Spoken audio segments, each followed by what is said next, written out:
أشهد أن محمدا عبده ورسوله لا نبي بعده رب اشرح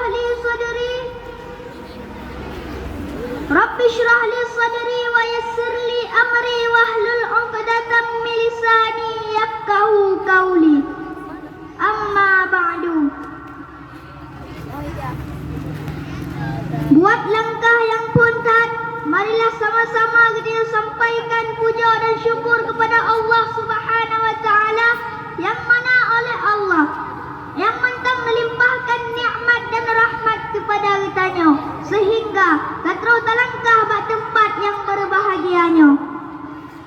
Selawat mairing salam senantiasa kita curahkan kepada baginda Rasulullah sallallahu alaihi wasallam beserta keluarga dan sahabat beliau sekalian. Yang ulun tuan muliakan Kepala Madrasah Gugus Birun, yang ulun tuan muliakan para dewan juri, yang ulun tuan muliakan mengan seperjuangan. Ma'asyiral muslimin rahimakumullah. Izinkanlah sejenak wadah bagi ulun tuan untuk menyampaikan bajut mauizah mengenai menuntut ilmu. Menuntut ilmu merupakan salah sebuah kewajiban bagi kitanya manusia. Sebab ilmu dapat membekali kitanya menjadi makhluk yang mampu menjaga bumi Allah Subhanahu wa taala. Dalam surah Al-Mujadalah ayat 9 Allah berpegang, A'udzu billahi minasy syaithanir rajim. Bismillahirrahmanirrahim. Walladzina utul ilma darajat wallahu bima ta'maluna khabir. Niscaya Allah akan mengangkat derajat orang-orang yang beriman di antaramu dan orang-orang yang diberi ilmu beberapa derajat. Ma'asyiral muslimin rahimakumullah. Dalam salah sebuah wasiat dari Rasulullah, beliau pun berpegang, utlubul ilma minal mahdi ilal lahdi. Tuntutlah ilmu dari ayunan sampai ke liang lahat. Nya artinya Rasulullah masaudat beraninya dipegang para sahabat dan oleh sahabat disampaikan kepada sahabat-sahabat yang lain hingga terobak tabi'in, hingga terobak para ulama-ulama yang nak bersama getanya orangnya.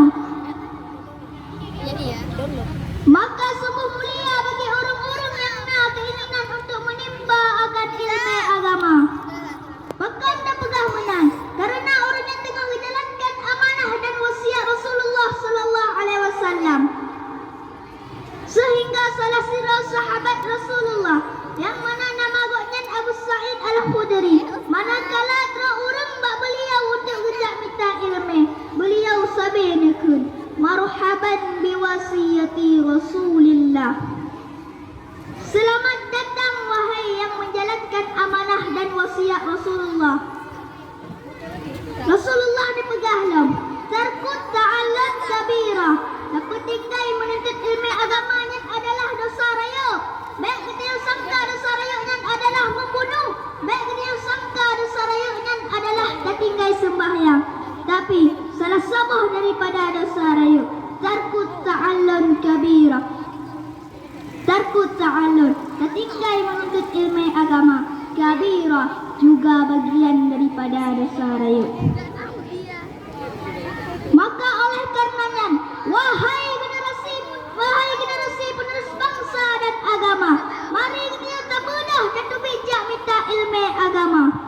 Setiap langkah yang kita nyabut adalah ditulis oleh Allah Subhanahu wa taala, yaitu siton ibadah yang sunat.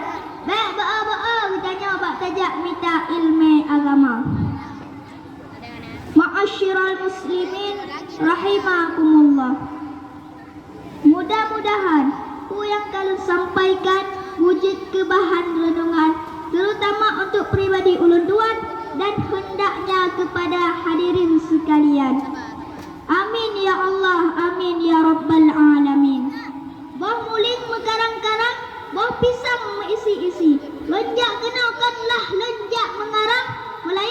sekedar melatih diri. Akhirul kalam, wabillahi taufiq wal hidayah. Assalamualaikum warahmatullahi wabarakatuh.